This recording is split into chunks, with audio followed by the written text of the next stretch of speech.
And I think that's an issue with a lot of these religions, is they get this sense of revelation and then they feel, oh, we have been communicated all of revelation, all of everything that we were supposed to hear about the nature of reality and the nature of what it is to be human was communicated to us specifically.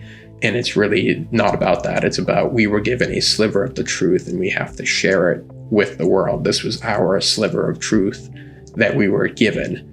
It's almost like the parable of the talents. Like we were given this particular sliver, this particular talent, and it's our job to share that talent.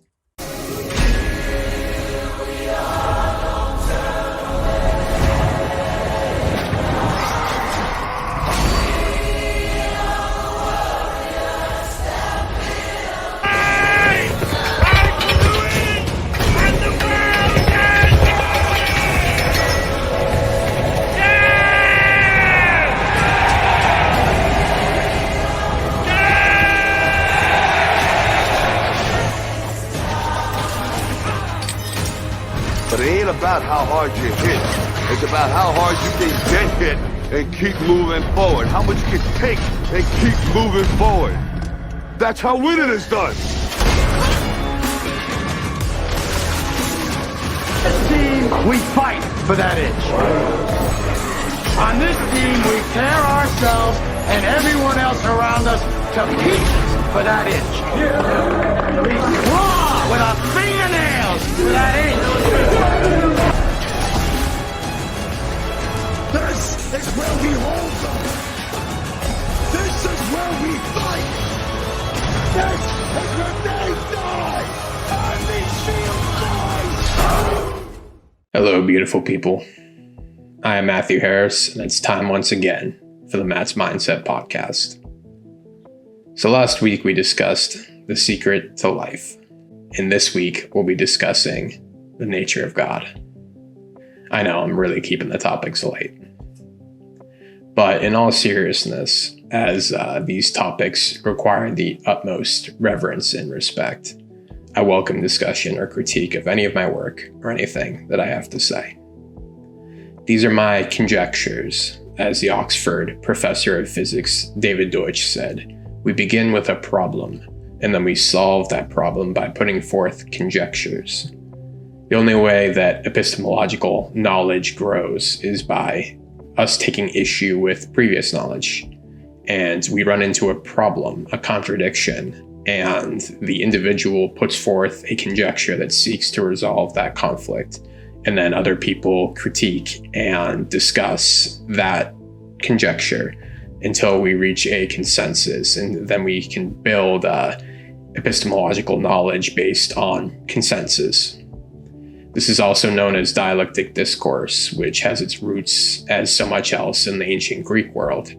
But it was really memorialized into just fact or perhaps fact is not the best word, but consensus in the 19th century by Georg Hegel and Friedrich Engels. And so there's a problem. As I said, we start with a problem, a status quo, a thesis, if you will, like a thesis paper. And this thesis comes into conflict with an antithesis, with an antithesis. And a contradiction happens between the previous knowledge, the previous grounding of knowledge, and the new insight. And people put forth conjectures until we reach a good explanation. And then a synthesizing of the ideas is reached, a synthesis of the two, of the thesis and the antithesis. And this synthesis then becomes a new thesis, and more epistemological knowledge is created. So, as such, these are my conjectures based on my reading and interpretation of the world's religions. So, if this resonates, please feel free to let me know in the comments or by showing me support by liking and reviewing this podcast.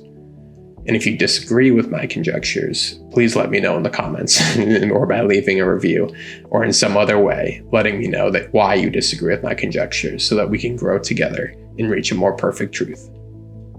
Because in the words of Phil Tutlock, the esteemed political science writer and professor at the Wharton School of Art and Sciences, beliefs are hypotheses to be tested, not treasures to be protected. So, without further ado, let's get into it, shall we? We begin with the idea of divine revelation, specifically Revelation 21:6 from the New Testament. I am Alpha and the Omega, the beginning and the end. I will give to the thirsty the wellspring of water without payment. So anyone can receive revelation. It doesn't have to be something entirely profound, like the nature of the universe, to be considered revelation. It can simply be a revelation of the way that life works, so that you can operate in the world in a better way.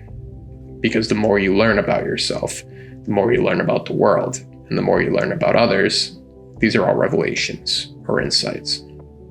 But the only way you can have revelations is if you're open to them. You can't really seek them. You must allow them. You live, and then you examine.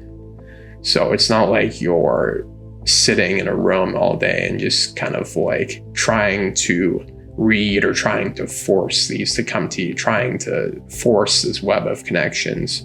You're really just living, and while you're living, things happen, and then you're then going back and kind of reflecting and saying, what happened? How did I feel about it? How does this mesh with my personal knowledge? How does this mesh with the knowledge of others that I've created? Is this a unique experience to me or of other people's experiences? How does this compare with what I've read and what I've experienced before? And to quote Socrates, this is the examined life.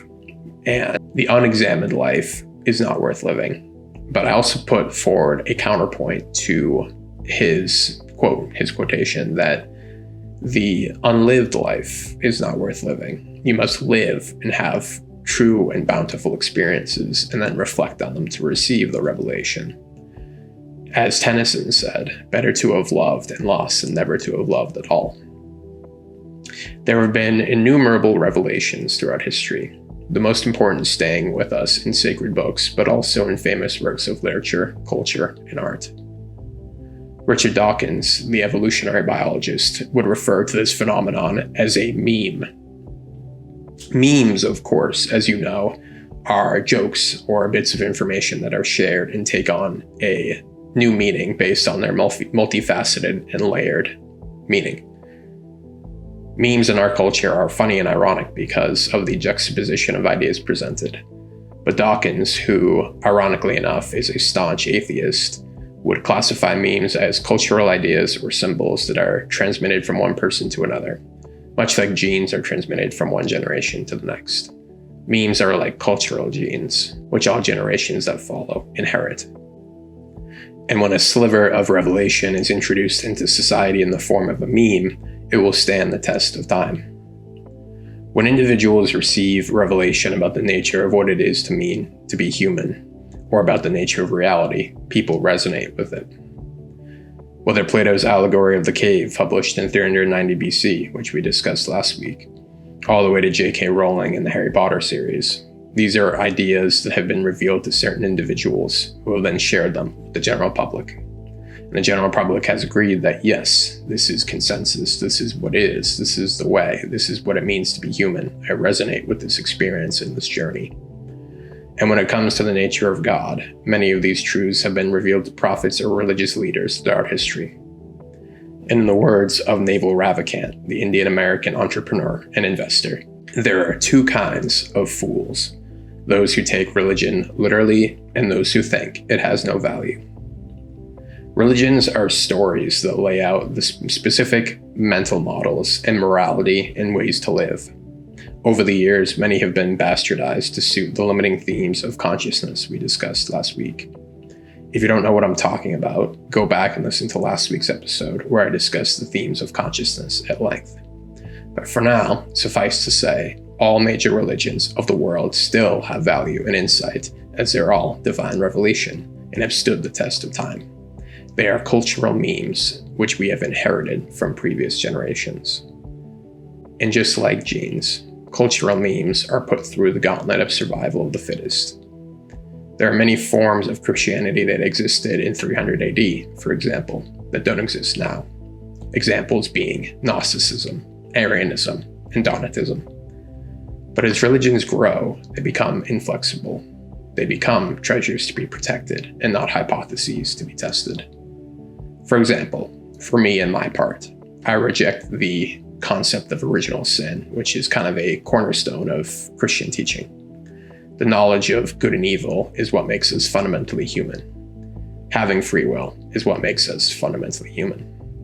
If we don't have the knowledge of good and evil, we don't have free will because we can't make rational decisions, and therefore we can't have committed original sin. It's an allegory, in my opinion, that's meant to explain why suffering exists in the world, and it claims it's because of us, because of humanity, because it's tough to justify why a benevolent God would allow suffering if he's all-powerful and all-benevolent. It's a contradiction. It's a problem. So the conjecture that the writers of Genesis put forward was that it was our fault, not God's. That suffering exists in the world. It must be because we're bad, not God. We fucked up, not him. It was a conjecture put forward to explain a problem, which I just happened to disagree with. And so I put forward one of my own conjectures. I think the answer to this problem is where the Buddhists and the Taoists get it right. Suffering is the result of cause and effect, or karma, as they would put it. For each action that you take, there will be a reaction. Polarity and equal and opposing forces are a fundamental part of the universe. According to the tradition of Taoism, there's a yin and a yang and a chi force that holds it all together. According to the standard model of particle physics, there is also a proton and a neutron, which are held together by the strong force. This is the same conjecture which was revealed, recorded, and agreed upon, and has become epistemological knowledge. So it's interesting to me that a religion, or more of a tradition, I'd say, had the same conjecture about the nature of things thousands of years ago, and using a different method to gather epistemological knowledge, our scientists have come up with a very similar explanation of the nature of the universe. And so this would be, I think, a good explanation. There is both space and void in the universe, chaos and order, love and hate, and by definition, good and evil, joy and suffering. Evil and suffering does not exist in the world because humanity created it. Evil exists because it's a fundamental part of what is. Now, the Buddhists give us a good toolkit to work with as well. Meditate. Detach yourself from desire as the root of all suffering, and be in flow with what is. Be in harmony with the universe. Now, I don't mean confine yourself to a monastery and never want for anything ever again. When I say detach from desire, what I mean is understand what you want and why you want it, and then take inspired action towards it. But don't force it. Don't harm yourself or others trying to get it. Take action and allow it to come to you.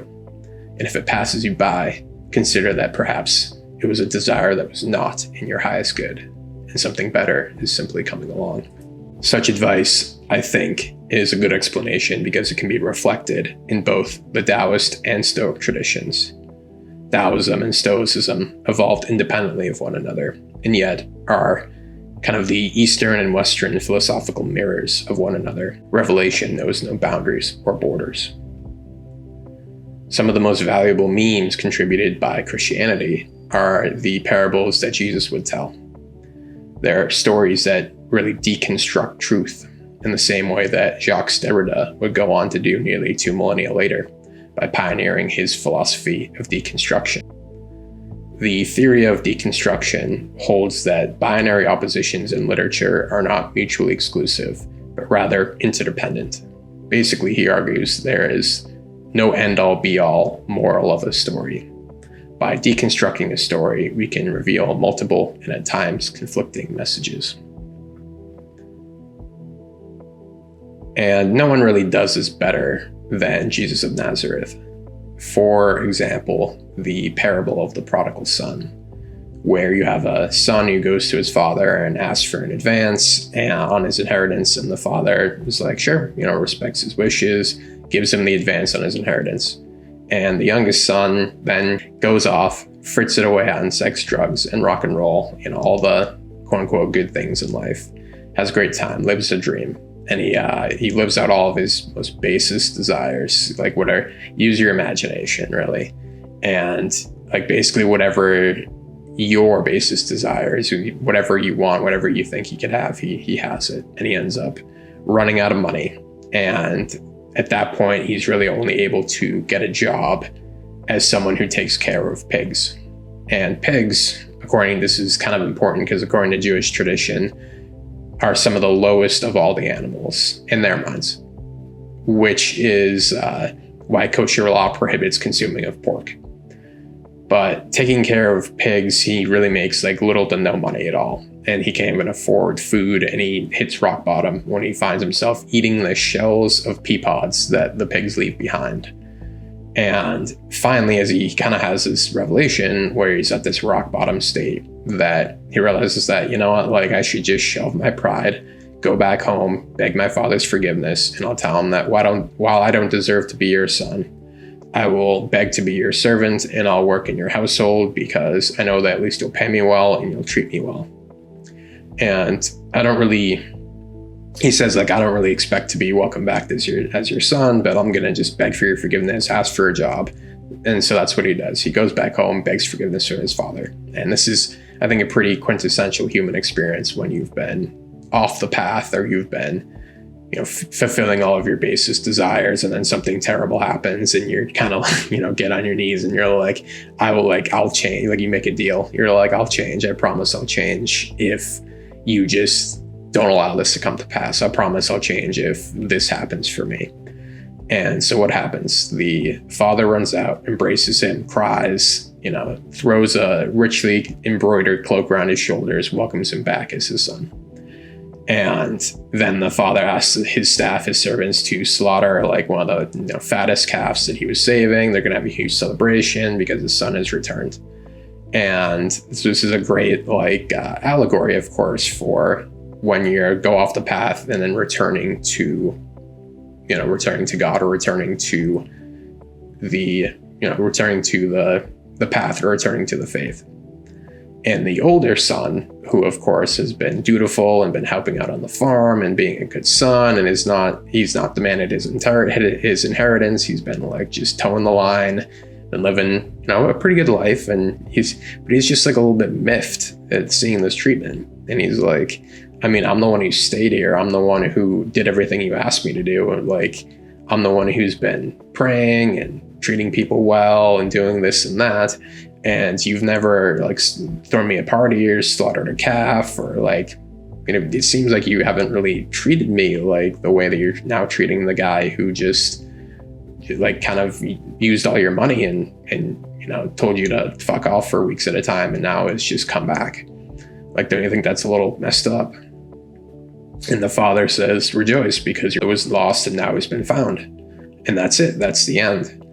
And so these types of parables, which Jesus was so famous for, basically explodes the concept of narrative, because in their telling, he's not super concerned with the idea of objective truth or a specific moral. He's exploring perspectives in these stories, because the oldest son, is correct to be annoyed that he's doing everything right, and yet seems like he's not being given special treatment. His life seems to himself just as hard as the youngest son. But the older son, if you look at it this way, might overlook the fact that he's always enjoyed the benefits of a stable, happy life of fulfillment, because he never left home. He always had food, a warm place to sleep, the support of his friends and family. He had a whole multitude of things that the younger son didn't have. And meanwhile, the younger brother, while he got to have some base pleasure for a limited amount of time, was then forcibly redirected and experienced a period of tremendous suffering before being welcomed home. So really, both perspectives are correct. It's not that one is better than the other, or that there is one who's morally, objectively better than the other, or that either son was really correct in the way that they lived their lives. These are perspectives to be considered, and these are both conjectures that Jesus puts forward. And truth is like a sculpture, that one perspective will never lend true understanding. If, for example, if 3 blind men were to encounter an elephant and all 3 attempted to articulate what the nature of an elephant was, they would naturally put their hands on the elephant. And the one who touched the trunk would say, an elephant is like a snake. The one who touched its side would say, no, an elephant is like a strong wall. And the one who touched its ear would say, no, the elephant is like a fan or a palm frond. And all 3 would be correct based on their perspective. But none understand the fundamental nature of the elephant unless they talk to each other and share their perspectives, share their conjectures. And the same is true of religion and the religions of the world. So what I think Catholicism and much of Christianity on that note gets wrong is guilt. Guilt for enjoying life. Guilt and shame are perhaps some of the worst limiting beliefs and themes of consciousness, and they are put forward to try to control the masses. Christianity at its height in the Middle Ages was, as Karl Marx would say, the opium of the people. It was there to provide a salve for a terrible existence, but also in a little bit of a nefarious way to keep people in the depths of shame and guilt to limit their consciousness. There's a fantastic, probably the most famous and most incredible, in my opinion, part of the book, The Brothers Karamazov, about Dostoevsky, so he's writing in the 19th century about an incredible time of industrial evolution, an incredible time of spiritual evolution occurring in Europe. And he's reflecting on the church, basically, about how the parable, I guess, Dostoevsky uses is called the Grand Inquisitor. And Jesus comes back and appears to the Grand Inquisitor, who in the Middle Ages, and says, like, I'm back, like, tell everybody, like, it's time for judgment, like the kingdom of God is here. And the Grand Inquisitor basically says to him, no, like, things are great, right? Things are too good for us right now. You know, things are too good for our Christianity and the church for you to come back right now. So, like, you just need to leave, like. And Jesus is like, you sure? I mean, this is it. You're not going to get another shot. Like, you're the guy who can make this call, and I'm here to save everybody. And the Grand Inquisitor basically says, no, like, we got everything handled. Like, thanks for your help, but we don't need you anymore. Like, we've got everything handled here. And so Jesus leaves, and that's the end of it. Like, and I think that's a very interesting, poignant point about how the church at that time really had moved away from the teachings of Jesus and really were just creating an edifice here on earth. And so that's, I think, something, basically the pros and cons of Christianity. I think there are a great many practicing Christians who do a great job, and it's a good moral bedrock, but it's only one perspective. And so on that note, Judaism, on the other hand, is a bit more of a birthright. So you're born into this religion, you can't really join. And you come to the understanding and the value of what a relationship with God looks like, if you choose to. I know there's just ethnic Jews as well. But if you are in the spiritual practice as well, that often you kind of have to understand what your relationship with God as a member of the original chosen people looks like. And oftentimes that involves suffering and resilience of following that spiritual path. And that's kind of if you look back at their history, that's kind of their story, is that they often stray from the path and so have to be forcibly redirected, and often violently, if you look at it, like back into communion with God, whether it was as slaves in Egypt or the Babylonian exile or their predicament today. It's a running theme of the Old Testament is there'll be some crisis and they turn back to God, and God tells them what to do, and they have a prophet who then leads them to the promised land, whether literally or figuratively, and then they're happy for 10 years or whatever. They're happy for X amount of time, and then they turn away from God again, and God has to, whether he causes it or whether the crisis happens on its own, the crisis happens, and then they have to turn back to God. So that's kind of the reoccurring motif in the Jewish story. And I think it can be applied to anyone's life or spiritual journey. And so this pretty much defines the Torah, the Old Testament, And so when you're living or acting in ways that are not of service to yourself or others, or your highest good, you know, like the younger brother in the parable, you'll be able to maybe enjoy yourself for a short time, but you'll always be redirected. And like I said, I think that's can be applied to anyone's journey or spiritual journey. And Islam is interesting because Muslims basically see themselves as a culmination of the Abrahamic religions, the Abrahamic religions being Judaism, Christianity, and Islam. And I'll touch more on that for a second, but to do so, I have to go back to the beginning, go back to Genesis. Because in the book of Genesis, in specifically Genesis 15, 9 through 17, Yahweh asks Abraham to bring a heifer, so like a cow, a goat, and a ram, and saw them in half. It's funny because the Old Testament is just full of this like crazy stuff, and like it's these crazy images.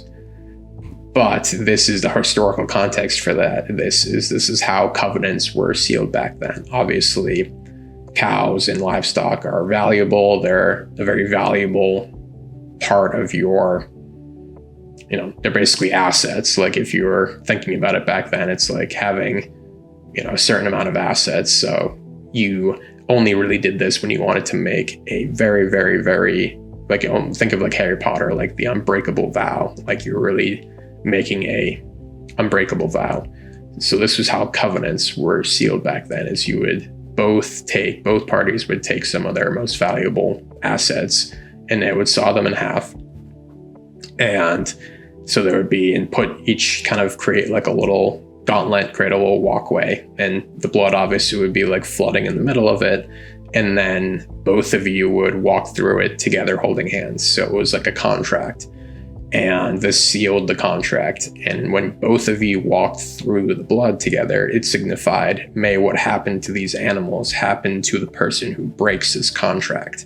So it was like I said, pretty much the most serious covenant, unbreakable vow that you could make. Like it was literally saying, if I break this vow that I'm making to you, may I be sawed in half.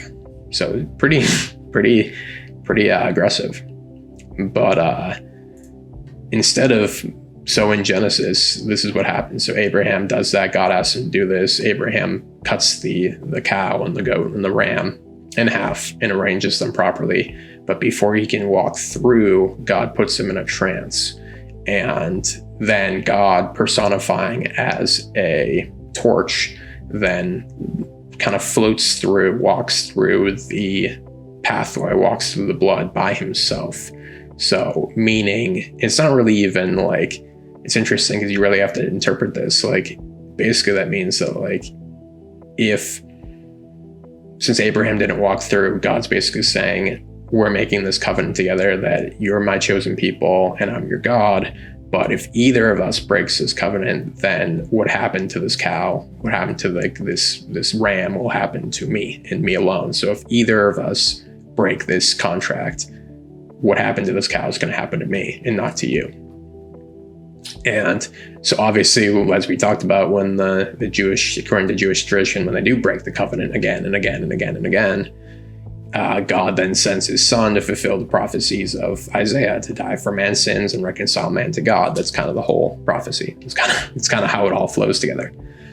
And so, of course, yeah, we can talk about a lot of ramifications from that, but the whole point is when Christianity then became a power structure, like as we just talked about, when Jesus shows up to the Grand Inquisitor, for example, like the way that Dostoevsky is kind of articulating, they once again broke their covenant with God. So it was like God sent his son to die for man's sins, of course, but when Christianity then turns its back on God, the angel Gabriel, yes, that angel Gabriel comes to Muhammad and basically says, they've both lost their way. Now it's up to you. Like, I'm giving you divine revelation. Like, go to the cave and write. And so that's why Islam is like a really interesting religion. I think there's a great many essential truths there as well, because I think probably in my opinion, the most important truth to take away from Islam is the idea of supplication. And so the word Muslim literally means submission. It means submission to God. Like, you have to submit to God because he knows best. Like, time is relative. We understand this from science. We understand that time exists as a kind of a fourth dimension. You have space, and you have time, and you have matter, and then you have space-time. You obviously have like gravity, but it's like a completely separate thing. And so time is relative, and so God is someone we'll talk about the nature of God later, but as someone who's basically completely independent of the construct of time. He can already see the past, present, and future. He's already aware of everything that happened and how everything's going to turn out. And so he knows what you need to do before you do. And I think this is the true strength of Islam, because it's almost like it's like a coming home. Because when we're young, we have to depend on the absolute authority of our parents to survive. And then eventually we come to an age, even if we're still under their care, where we discover that they're fallible just like us. And we have to rely on our own rationality and develop a sense of self. And so that's like a very important part of development, is we have to develop our own sense of self and our own sense of right and wrong and our own sense of morality. If we have any ambition and we're trying to accomplish something for the good of ourselves and others, along the way we'll encounter a problem, a challenge, a situation that will make us naturally reach back out to God, because it's a challenge that might be so severe that we just can't handle it on our own. It's like the, as I talked about, the kind of the come to Jesus moment where you have to, make a deal. And God will tell us what we need to do. But often the message will be a little bit crazy. And that's, once again, a reoccurring motif in the Old Testament, whether it's Jonah and the whale, where he tries to jump out, tries to escape. Like, you see that with most of the prophets. And so we need to have the faith to follow through with it. We need to submit. And I think that's an incredible message that Islam gets very right, is that this is probably one of the hardest things to do, as the imam. An imam is basically like a rabbi or a priest in the Islamic tradition. So the Imam Omar Suleiman said of Malcolm X that perhaps one of the most famous, Malcolm X being one of the most famous converts in American history. And if you know anything about Malcolm X, he's not big on submission. Said that submission is one of the hardest things to do, especially for the highly ambitious and successful people. And it's no different from Jesus telling people in the Gospel of Matthew to be like children. As Jesus would say, truly I say to you, unless you turn and become like children, you will never enter the kingdom of heaven. Whoever humbles himself like this child is the greatest in the kingdom of heaven. So it's a very, once again, good explanations, come from multiple sources. They're difficult to alter or change. I think this is a good explanation. But submission, of course, requires introspection and a personal connection to God. And Islam suffers from the same problems, I think, as Christianity, as a bit of a power structure, in that they're obviously not all of them great practicing Muslims, great practicing Christians, but there's certain bad actors that take its message, of course, to promote their own physical agendas here on earth. And most notably in the form of radical Islamic terror, and they use it in a similar way to Christianity in the Middle Ages, which provide a salve for injustice and terrible lives and use it to repress individuals, especially women, in certain Arab nations.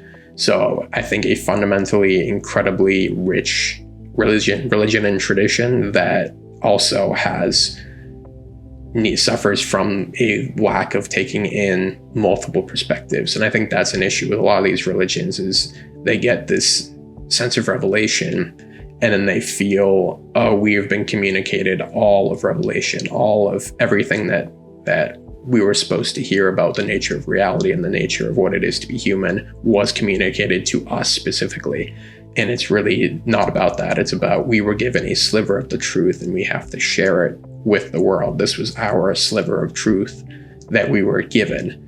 it's almost like the parable of the talents. Like we were given this particular sliver, this particular talent, and it's our job to share that talent.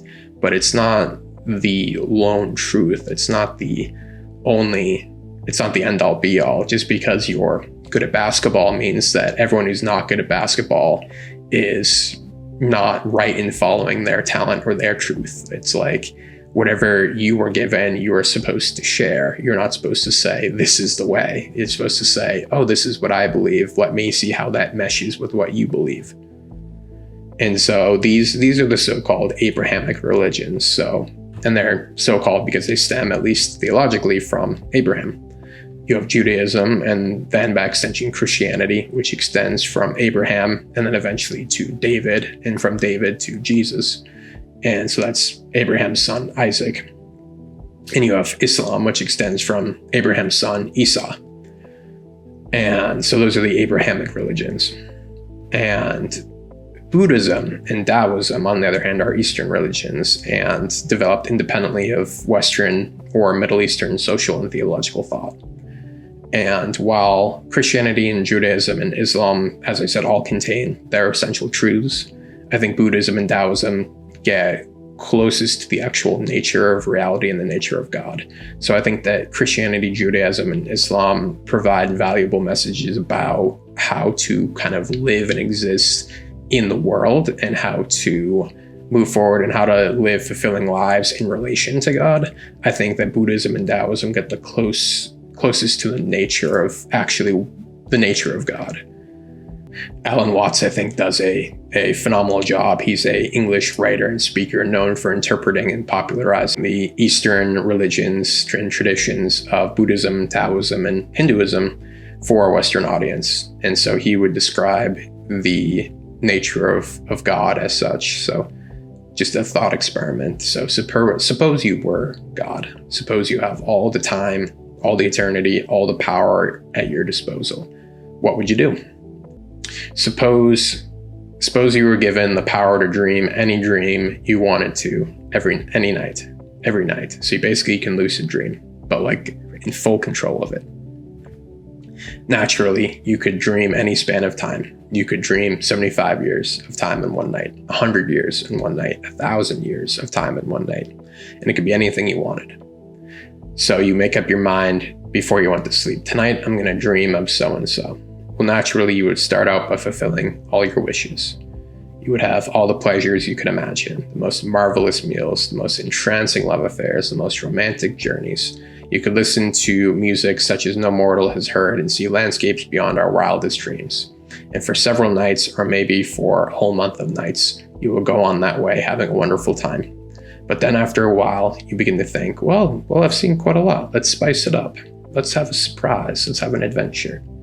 And therefore, you would dream of yourself being threatened by all sorts of dangers. You would rescue princesses from dragons, or perhaps engage in notable battles. You would be a hero.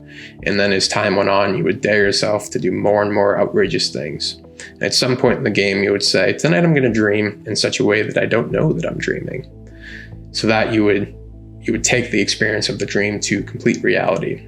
And what a shock when you wake up. You might really scare yourself. And then on successive nights, you might get yourself to experience the most extraordinary things just for the contrast for when you woke up. You could, for example, dream yourself into situations of extreme poverty, disease, or agony. You could work on the vibration of suffering and then suddenly wake up and find, after all, it was nothing but a dream and everything is perfectly okay. Well, how do you know? That's not what you're doing already. And once again, I think this is an interesting thought about experiment and good explanation because you can see it play out in the lives of people. Like, for example, J. Paul Getty of Getty Gas, like gas stations and oil. If you read his memoir, it's pretty interesting because he, of course, was born into a relatively wealthy family. I believe his father was a lawyer. He lived in Los Angeles before it was really like super popularized. But oil back then was the big rush. He was smart, but also he was driven and determined, goes out. He eventually is a big entrepreneurial story, kind of like a hero's journey story. He finds it well, it becomes a big producer. He makes a shit ton of money, a couple $1 million back then. So obviously more than enough to retire. And he does so. He basically goes back to LA at age of 25, 26 and basically retires, and then has any sort of pleasure that he can imagine. He goes and just spends his time eating the finest foods, betting the finest women, just enjoying life. And he does that for about a year, and then he just gets really bored. And so then he comes out of, quote unquote, comes out of retirement and basically begins to build this empire that became the Getty Empire.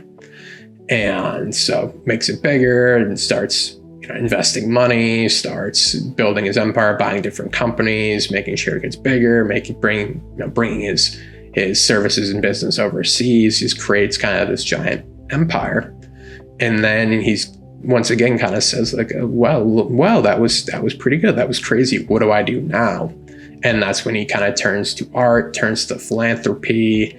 He starts trying to make a difference in the world. And now, of course, you can, if you see like the Getty Museum, there's two of them in Los Angeles now. There's an incredible art museum, multi-million-dollar art museum.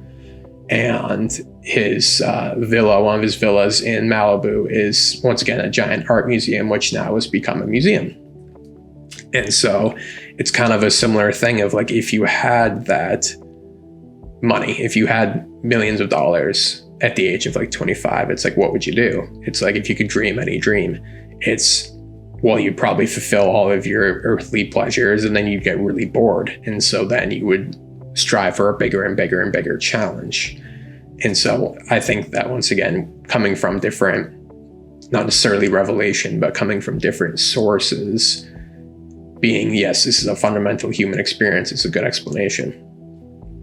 So that being the case, we, I think, are the universe. Science confirms it because we are made of stardust. We are made from the Big Bang. We are made from the same atoms that occupy the rest of the world. We're made from the same molecules. And that's why Jesus said, love your neighbor as yourself, because our neighbor is ourself. And we are simply different reincarnations of ourselves, dreaming the dream that we are not fundamentally from source. And each soul continues on its journey. And that's why we have indefinitely repeating cycles of birth, strife, revelation, death, and rebirth, caused by the karma and cause and effect of our past lives and by generational trauma. So not only is the cycle happening on a grand scale of, hundreds of years, thousands of years, a scale of lifetimes, it's happening every day, it's happening every month, it's happening every 6 months, it's happening every year. And when we finally learn all the lessons from a certain perspective, according to the Buddhists, we reach a state of moksha, which is a transcendent state attained as a result of being released from the cycle of rebirth. So we retire that perspective, having learned all the lessons, having learned all the truth from that perspective, having completely exhausted that part of the elephant and truly gotten to know the nature of reality from that perspective. So in the same way that Christianity and Judaism and Islam all have their own unique perspectives, that's all they are. They are perspectives, and we need to bring our perspectives together to actually achieve truth. Like in theoretical physics, for example, you have like the theory of relativity and the theory of gravity, and then you have the theory of quantum mechanics, and you have the theory of the standard model, and they all serve to explain specific phenomenon in the universe. But we're still looking for that theory of everything that connects the three together. Like, that doesn't mean that quantum mechanics and gravity, like one of them has to be correct. Like, it doesn't mean that one theory is better than the other. It just means that these are fundamental truths that we right now think are the best explanations for why things happen. And we're still looking for that theory that really unifies all of them into a theory of everything, or a more perfect truth. And so when we can finally truly love ourselves and by definition others, the kingdom of God will be here. Like, according to Buddhist tradition, nirvana, basically the equivalent of, Buddhist kingdom of God, the Buddhist heaven. It's not like kind of the Christian understanding of heaven or paradise. It's like, it's not a location that you go to. It's not a place. It's a state of being. It's a theme of consciousness. It's a condition when you are not compelled by fear or by desire or by social commitments. It's when you can hold your center and just act from there. The covenant in Genesis that we talked about was always with ourselves. That's why God walked through the cow's blood by himself, because we are all just different perspective of God having a human experience. So the covenant wasn't with God and Abraham. The covenant was with God and himself, because Abraham was just a specific perspective of God having a human experience. And as Jesus said, eye is not seen and ear is not heard what God has in store for those who love him. And so by definition, love themselves in the truest sense. He didn't say, oh, like heaven is a place you go to as a reward after you die. He said, eye is not seen and ear is not heard what God has in store for those who love him. It's a theme of consciousness. It's an experience that you can have. And so by loving yourself, you're loving God. And by loving God, you're loving yourself. And by loving others, you're loving yourself and God. Now, here's the kicker for the whole thing, just a mic drop on you. We may be the universe, right? So we may be the perspectives of God having a human experience, right? But the universe still came from somewhere. I'm not talking about just like our universe. Like, I mean, the fundamental nature of all things came from somewhere, which is like a big, the big question of like religion and big question of science is like, where did we come from? And so here's where I think the Taoists take the cake, then save one of the best for last. Not that it's better than the others, but I think just gets closest to the true nature of God. Is their tradition, I think, comes closest to explaining the nature of all that is, because they don't try to explain things in language that is not suited to explain the unexplicable. And that's not to say that the unexplicable cannot at one point become explicable or explainable. I think that once to quote David Deutsch again, I think that it's a bad explanation to just say, oh, it's, God is unknowable, and that's why, we shouldn't even bother to try to explain or try to know him or it or whatever. Like that's basically kind of in the words of Tim Ferriss, the entrepreneur, saying, oh, it's hopeless, I'm not going to do anything, or oh, it's in the bag, I'm not going to do anything. It leads you to the same result, having relentless pessimism and having relentless optimism lead you to the same outcome. So you really need to find somewhere in between. So like, just because right now a phenomenon is inexplicable doesn't mean we won't always not have the tools for it to be explicable. But in the current moment, I think that Taoism does the best job at explaining the unexplicable by, similar to Jesus's parables, they use imagery that is almost like kind of anti-narrative in nature. It's a perspective. And they focus on the use of allegory and metaphor kind of in the same way that Plato does to explain the truth, or the truth as they see it. So the Tao Te Ching is their, I wouldn't necessarily even say holy book, but kind of their center. It lays out all their traditions. It begins with these words: the Tao that can be understood is not the cosmic Tao, just as an idea that can be expressed in words is not the infinite idea. And yet this ineffable Tao is the source of all spirit and matter, and in expressing itself is the mother of all created things. The Tao is obsessed with the idea of immateriality.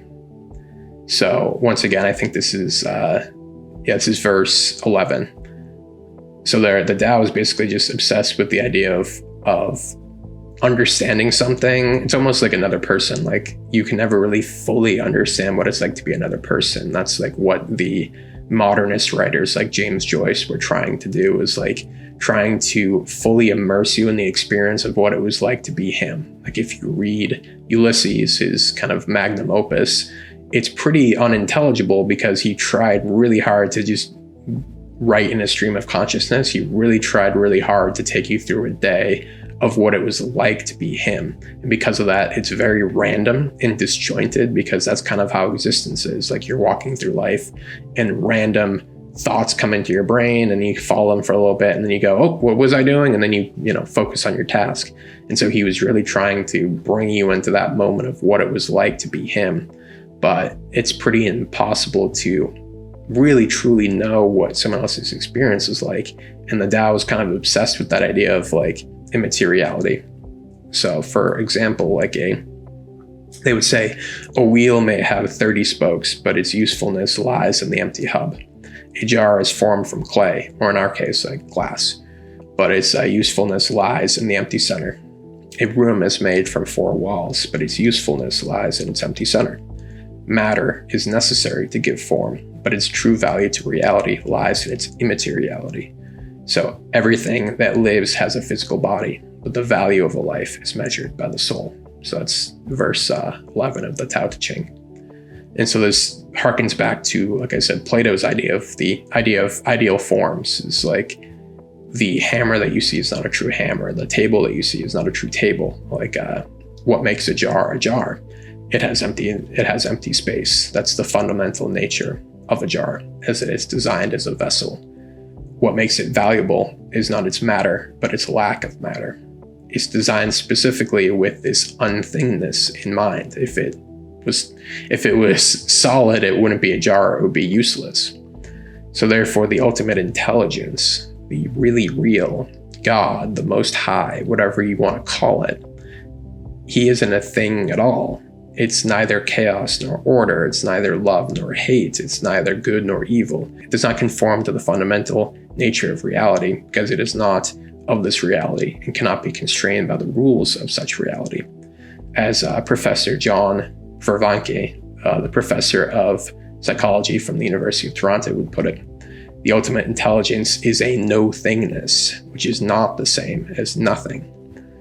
And it's not the same as void because we can enter into a profound relationship with that no-thingness. And so if you think that's a little too abstract, then I'll ground that into something that's a bit closer to reality. Because like I said, just because something's inexplicable doesn't mean it will always be unexplainable and will always be something that we can't have the tools or language to describe. So consider this.